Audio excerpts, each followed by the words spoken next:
प्यारे विद्यार्थियों, last lecture में हम पढ़ रहे थे दैनिक जीवन में महत्वपूर्ण कुछ यौगिकों में हमने दो पढ़ लिए थे। थर्ड नंबर का आता है हमारे पास धावन सोडा और फोर्थ है हमारे पास बेकिंग सोडा। तो देखो, सबसे पहले हमें इन्हें समझने के लिए इन्हें कैसे बनाया जाता है, इनके क्या गुणधर्म होते हैं, इसका नाम क्या है, सामान्य नाम, यही चीज वो पूछता है वहां पर। तो देखो, धावन सोडे का फॉर्मूला आपको याद रखना है, 1 नंबर में पूछा जाता है Na2CO3.10H2।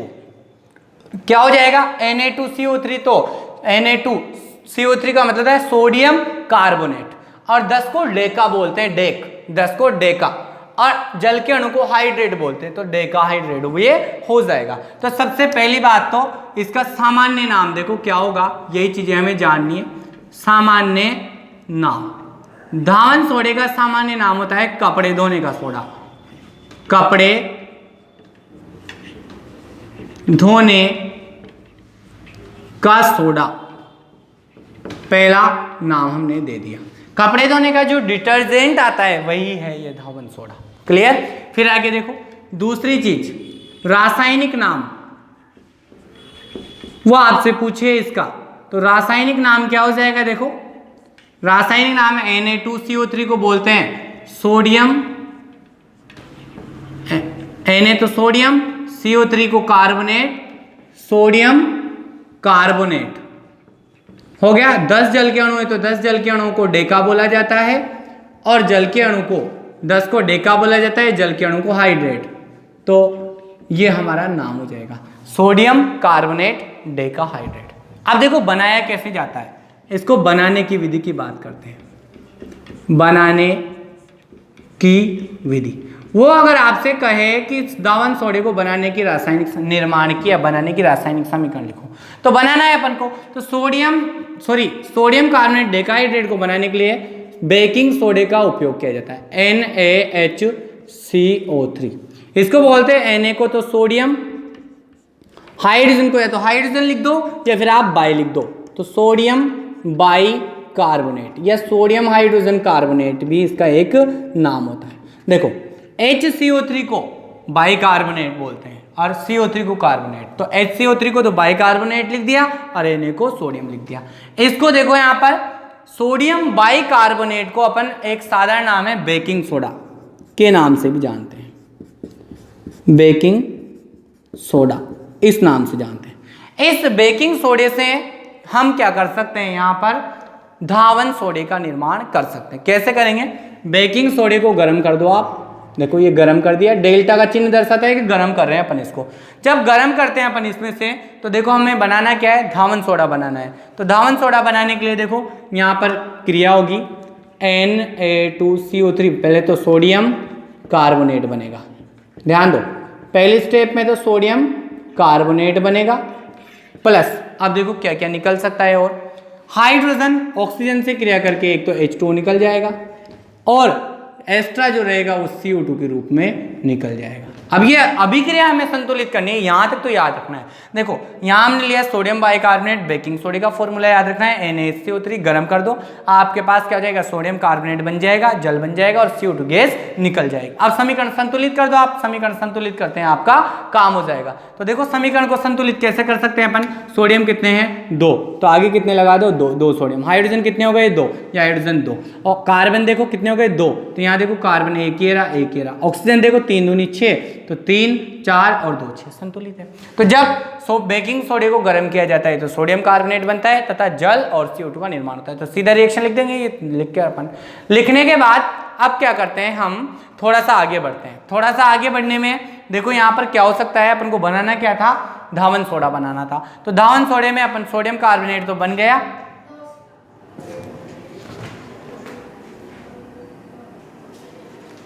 तो देखिए हम आगे बढ़ते हैं थोड़ा सा। यहां पर सोडियम कार्बोनेट बना है, अपन को बनाना क्या है, धावन सोडा। तो इससे धावन सोडा बनाने के लिए अब इसकी अभिक्रिया क्या है, सोडियम कार्बोनेट Na2CO3, इस सोडियम कार्बोनेट में क्या मिला दो आप, पानी मिला दो, जल मिला दो, तो 10 जल के अणु से आप क्रिया करा दो, तो 10 जल के अणु जुड़ जाएंगे इसके साथ, तो क्या बन जाएगा Na2CO3.10H2 का निर्माण हो जाएगा, जो आपके पास क्या हो गया यहाँ पर धावन सोडा बन गया आपके पास धावन सोडा।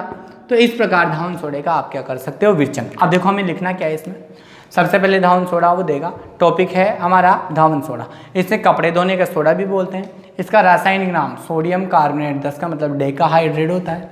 इसे बनाने के लिए हम सबसे पहले क्या करते हैं, बेकिंग सोडा लेते हैं। बेकिंग सोडा या सोडियम बाइकार्बोनेट को गर्म करके हम क्या कर सकते हैं, धावन सोडे का निर्माण कर सकते हैं, विरचन कर सकते हैं। तो देखो कैसे बनाएंगे अपन, ये होता है यहाँ पर खाने का सोडा और ये होता है यहाँ पर कपड़े धोने का सोडा, मीठा सोडा बोलते हैं इसको। बाटी यहाँ पर या फिर कोई भी पदार्थ को फूलने के लिए कचौरी, रसगुल्ले आदि में मीठा सोडा डालते हैं ना अपन, वही है ये यहाँ पर। तो बेकिंग सोडे को गर्म करते हैं, सोडियम कार्बोनेट जल CO2 बनता है, फिर बनने वाले सोडियम कार्बोनेट की जल से क्रिया करता है, ये आपस में इससे क्रिया करके क्या बना लेता है, यहाँ पर धावन सोडे का निर्माण कर लेता है। तो इस प्रकार हमारे पास धावन सोडे का क्या हो जाता है, विरचन। तो इस क्रिया को हम यहाँ पर क्रिस्टलीकरण भी बोल सकते हैं। क्रिस्टलीकरण ये इसके साथ जुड़ जाता है और क्रिस्टल का निर्माण हो जाता है। अब देखो हम आगे बढ़ते हैं, यहाँ पर गुणधर्मों की बात करते हैं। सबसे वही बात हम हर बार करते हैं, गुणधर्म। गुणधर्म आपको ही याद रखने हैं। देखो मैं तो एक बता सकता हूँ, यहाँ पर धावन सोडे की बात करें अपन, श्वेत क्रिस्टलीय पदार्थ होता है। कपड़े धोने का भी वो क्या होता है, श्वेत होता है, उसमें तो रंग मिला दिया जाता है अलग अलग सुविधा की दृष्टि से अच्छा दिखने के लिए। नॉर्मली क्या होता है, श्वेत और क्रिस्टलीय पदार्थ होता है। दूसरा जल में विलय होता है। आपको पता है धावन सोडे को जब जल में डालते हो आप तो घुल जाता है, झाग देता है, तो जल में क्या होता है, विलय। जलीय विलयन क्या होता है, क्षारीय प्रवृत्ति का होता है। गर्म करने पर क्रिस्टलाइन जल को त्याग देता है और सोडा एस बनाता है। तो ध्यान दो, ये आपके पास क्या है, एक मुख्य गुणधर्म है Na2CO3.10H2। ये क्या है आपके पास, धावन सोडा है। अगर आप धावन सोडे को गर्म कर दो, देखो गर्म कर रहे हैं अपन, गर्म कितने 373 केल्विन ताप पर इसको गर्म कर दो। तो धावन सोडे को जब 373 केल्विन ताप पर अपन गर्म करते हैं तो जल क्या होता है, वाष्प बन के उड़ जाता है और क्या बच जाएगा आपके पास, Na2CO3। ये 10 जल के अणु क्या हो जाएंगे, अलग हो जाते हैं। तो जो आपके पास बना है इसी को सोडियम कार्बोनेट को ही सोडा एस के नाम से जानते हैं। पर कब, कौन सी कंडीशन में, जब जल के अणु निकल जाए तब इस कंडीशन को अपन सोडा एस के नाम से जानते हैं। और यही क्या है, सोडियम कार्बोनेट भी है। तो देखो इसमें यहाँ पर इस कंडीशन में जब जल निकल जाता है इसमें से धावन सोडे में, तो उसको सोडा एस बोलते हैं। अब उपयोग क्या करते हैं, आप जानते हो धावन सोडे का उपयोग धुलाई में और सफाई में करते हैं अपन कपड़ों में। इसके अलावा कास्टिक सोडा, बेकिंग पाउडर, कांच, साबुन, बोरेक्स का निर्माण आदि में भी इसका उपयोग किया जाता है। आगे बात करो अपमार्जक के रूप में, धोने के रूप में, किसी पदार्थ का शुद्धिकरण करने में अपन करते हैं। कागज, पेंट तथा वस्त्र उद्योग में अपन इसका उपयोग कर सकते हैं यहाँ पर धावन सोडे का। इसके अलावा अपन बात करें प्रयोगशाला में अभिकर्मक यानी कि क्रियाकारक के रूप में सभी काम आते हैं। तो एक तो ये हमारी कंप्लीट होगी। दूसरी बात करते हैं हम बेकिंग सोडे की। सूत्र होता है सोडियम हाइड्रोजन कार्बोनेट या सोडियम बाइकार्बोनेट। तो देखो मैं आपको ऐसे ही बता देता हूँ, इसे खाने का सोडा भी बोलते हैं अगर वो सामान्य नाम पूछे तो पहली चीज क्या आती है, खाने का सोडा। दूसरा नाम क्या है इसका, खाने के सोडे के साथ साथ यहाँ पर देखो इसका रासायनिक नाम होता है सोडियम हाइड्रोजन या फिर बाइक बोल सकते हो इसको, hydrogen carbonate. Sodium hydrogen carbonate या सोडियम बाइकार्बोनेट क्या हो जाता है, इसका रासायनिक नाम होता है। अब इसको बनाया कैसे जाता है, देखो सोडियम हाइड्रोजन कार्बोनेट या सोडियम बाइकार्बोनेट का यहाँ पर सोडियम बाइकार्बोनेट का अपन को क्या करना है, निर्माण। बनाने के लिए अपन जो नमक होता है सभी जानते हो, नमक का जलीय विलयन बनाओगे, उसमें CO2 और अमोनिया गैस प्रोवाइड करा दोगे। तो देखो नमक लोगे आप, NaCl, जल मिला दिया, जलीय विलयन बन गया। नमक के जलीय विलयन में CO2 गैस प्रोवाइड कराओ और अमोनिया गैस प्रोवाइड करा दो। आप ध्यान देना, NaCl है, जल में घुली हुई है, नमक का जलीय विलयन है। नमक के जलीय विलयन में CO2 और NH3 गैस को अपन क्या करा देंगे, प्रोवाइड करा देंगे। तो हमारे पास क्या हो जाएगा, बेकिंग सोडे का निर्माण हो जाएगा और NH4 से अमोनियम क्लोराइड बनेगा। तो बेकिंग सोडा क्या है, NaHCO3 और दूसरा क्या बनता है, NH4Cl। दो चीजें अपन को याद रखनी है। कैसे याद रखनी है, रिएक्शन को याद रखने का तरीका होता है, नमक का जलीय विलयन, नमक में जल डला हुआ है, नमक के जलीय विलयन में CO2 और NH3 गैस प्रोवाइड करोगे तो क्या बनेगा, आपको बनाना क्या है, बेकिंग सोडा। तो उसका सूत्र लिख दो और साथ में क्या निकलता है, अमोनियम क्लोराइड NH4Cl बनता है। बस बनता है तो अपन ने सूत्र ही तो उतारे हैं, अपन को ऐसे ही अब करना क्या है, संतुलित करनी है। संतुलित कर देंगे अपन रिएक्शन को। संतुलित करने के लिए देखो क्या करना होगा, सोडियम 1 है, हाइड्रोजन एक तो ये रहा और 4 ये रहे, कितने हैं 5 है। तो यहाँ पर कितने हैं देखो 2 और 3 5 है। नाइट्रोजन कितने हैं 1 है, ये नाइट्रोजन 1 है। क्लोरीन कितना है 1 है, 1 है। ऑलरेडी संतुलित है अभिक्रिया। तो इस प्रकार से आप इसको बना सकते हो। अब देखो बनाने के लिए यहाँ पर एक और विधि होती है। सोडियम जो कार्बोनेट होता है उसकी जल और CO2 से क्रिया करा दो। दूसरी विधि, या तो पहली विधि है। दूसरी विधि सोडियम कार्बोनेट Na2CO3 प्लस जल। तो देखो सोडियम कार्बोनेट का क्या ले लिया हमने, विलयन ले लिया। सोडियम कार्बोनेट ये रहा आपके पास सोडा इस के रूप में। इस सोडियम कार्बोनेट का जल में घोल कर क्या बना लिया, विलयन।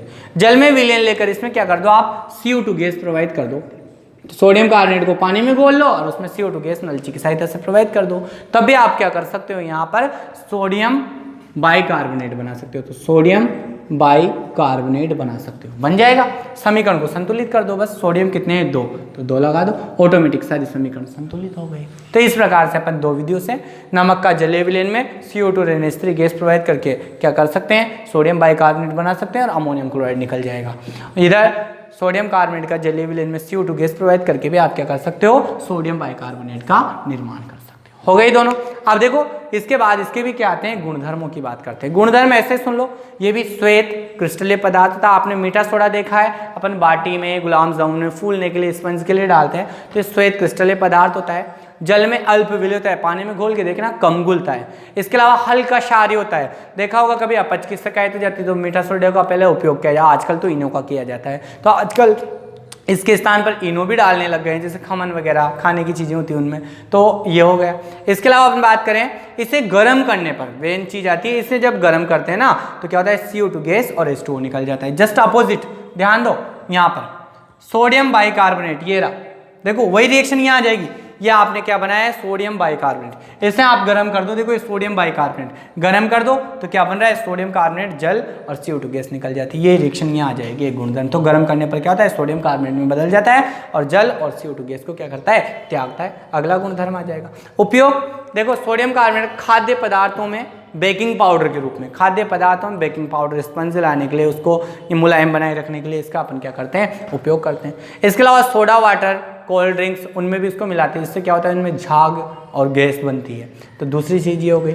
इसके अलावा पेट की अम्लता, हल्का क्षारीय होता है तो अम्ल की मात्रा बढ़ जाती है, तो मिल्क ऑफ मैग्नीशिया या फिर इसका भी आप क्या कर सकते हो, उपयोग कर सकते हो। इसके अलावा देखो मंद प्रतिरोधी के रूप में, मतलब जीवाणुनाशक के रूप में भी क्या करते हैं, इसका उपयोग कर सकते हैं। अग्निशामक यंत्र में, आग बुझाने वाले यंत्र में इसका उपयोग किया जाता है और एक प्रयोगशाला में अभिकर्मक के रूप में इसका उपयोग किया जाता है। ये हो जाते हैं हमारे यहाँ पर धावन सोडा और बेकिंग पाउडर, 4 हो गए। इसके बाद हमारा नेक्स्ट आता है प्लास्टर ऑफ पेरिस। देखो नाम सुना होगा आपने, कभी कभी कोई के हाथ पे टूट जाते हैं, कहीं लड़ जाते हैं, गिर जाते हैं, तो टूटने के बाद क्या होता है, प्लास्टर बांध देता है डॉक्टर। सुना है ना नाम, तो वही हम पढ़ने वाले हैं 5th नंबर का प्लास्टर ऑफ पेरिस। तो इसे आपको ध्यान से समझना है, plaster of Paris. Plaster of Paris होता क्या है, देखो calcium sulphate Ca, calcium SO4, Ca+2 SO4-2 जुड़ गया, +2 - 2 खत्म। कैल्शियम सल्फेट अर्ध हाइड्रेट, अर्ध का मतलब आधा, हाइड्रेट का मतलब जल का अणु। यही क्या होता है, प्लास्टर ऑफ पेरिस होता है। इसी को अपन को क्या करना है, पढ़ना है। ध्यान देना, रासायनिक नाम अगर वो आपसे पूछ सकता है, वो सामान्य नाम तो एक तो क्या हो गया आपके पास, प्लास्टर ऑफ पेरिस। तो इसे किस किस नाम जानते हैं, देखो Ca को तो अपन बोलेंगे कैल्शियम, SO4 को बोलोगे सल्फेट, और आधा जल का अणु है तो अर्ध, और जल का अणु है तो हाइड्रेट। कैल्शियम सल्फेट अर्ध हाइड्रेट क्या होता है, प्लास्टर ऑफ पेरिस का रासायनिक नाम होता है। इसे शॉर्ट में प्लास्टर ऑफ पेरिस, देखो P का मतलब प्लास्टर, O का मतलब ऑफ और P का मतलब पेरिस, POP के नाम से भी जाना जाता है। अब देखो इसे बनाया कैसे जाता है, जिप्सम, ध्यान दो CaSO4.2H2, ये सूत्र होता है जिप्सम का। जब प्लास्टर ऑफ पेरिस में अपन पानी मिलाते हैं ना, तो पानी मिलाकर क्या होता है, वो थोड़ी सी देर बाद सूखता है तो कठोर पदार्थ का निर्माण कर लेता है, इससे जिप्सम बोलते हैं। तो जिप्सम को जब हम क्या कर देते हैं, 393 केल्विन ताप पर गर्म कर देते हैं। तो गर्म करेंगे कितने ताप पर, 393 केल्विन ताप। कोशिश करो याद रखने की, नहीं रहता है तो फिर कोई बात नहीं, पर याद रखो तो अच्छी बात है, गिनती का ये। जब जिप्सम को हम क्या करते हैं, 323 केल्विन 393 केल्विन ताप पर गर्म करते हैं। तो गर्म करने पर क्या होता है, ये जल रहेगा, ये वाष्प बन के उड़ जाएगा। तो इसका 1.5 जलकाणु आपको निकाल देना है। बनाना क्या है आपको, प्लास्टर ऑफ पेरिस तो बचाना क्या है, आधा जलकाणु बचा दो, और बचा क्या, 2 में से 1.5 जलकाणु निकाल दो। तो ये हो गया। तो आपके पास जो ये बना, ये क्या हो गया, प्लास्टर ऑफ पेरिस का निर्माण हो गया। इस प्रकार जिप्सम को 393 केल्विन पर गर्म करने पर 1.5 जलकाणु क्या होते हैं, वाष्पित होकर निकल जाते हैं, और हमारे पास POP प्लास्टर ऑफ पेरिस का निर्माण हो जाता है। अब ध्यान दो, प्लास्टर ऑफ पेरिस जो आपके पास बना है, इसको अगर आप और अधिक गर्म कर दो, तो ध्यान दो, ये CaSO4 कैल्शियम सल्फेट आर्धाइड्रेट, ये क्या है, POP प्लास्टर ऑफ पेरिस। इसको और अधिक गर्म कर दो, और अधिक कितना, बहुत ज्यादा, अधिक गर्म करने पर, जब इसे हम बहुत ज्यादा गर्म कर देते हैं तो देखो क्या होता है, यहाँ पर ये आधा जलकाणु भी निकल जाता है वाष्पित होकर। तो क्या बच गया, calcium sulphate plus half H2O क्या हो गया, निकल गया वाष्पित। सारा जलकाणु निकल जाएंगे, ज्यादा ही गर्म कर दोगे तो सब वाष्पित हो जाएगा। तो जो आपके पास कैल्शियम सल्फेट बचा है, इसको हम फिर मृत तापित, देखो इसको हम मृत तापित प्लास्टर के नाम से जानते हैं, मृत तापित प्लास्टर बोलते हैं। तो देखो, जब प्लास्टर ऑफ पेरिस को और अधिक ताप पर गर्म किया जाता है तो जलकणों को भी त्याग देता है और CaSO4 कैल्शियम सल्फेट में परिवर्तित हो जाता है। इस प्रकार बनने वाले को मृत तापित प्लास्टर के नाम से जानते हैं। वही गुणधर्म आ जाएंगे हमारे पास।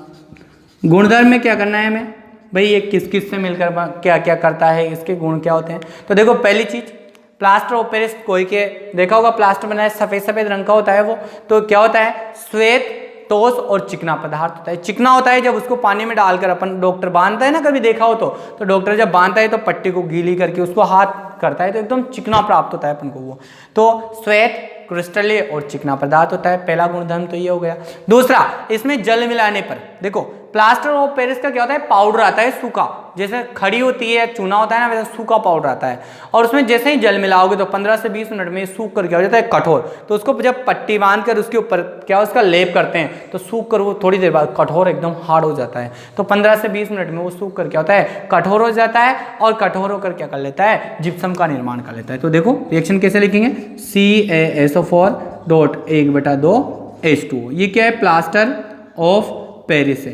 प्लास्टर ऑफ पेरिस में हम क्या करते हैं, पानी डाल दें तो 15 से 20 मिनट बाद, 15 से 20 मिनट बाद ये सूख कर कठोर हो जाता है, और कठोर होकर ये जलकाणु भी इसमें जुड़ जाएगा। तो क्या हो जाएगा, CaSO4 आधा और जुड़ गया, सॉरी आधे में 1.5 और जुड़ गया, तो कितना हो जाएगा, 2H2O बन जाएगा, कठोर हो जाएगा, जिसे हम जिप्सम के नाम से भी जानते हैं। तो ये हो गया हमारे पास।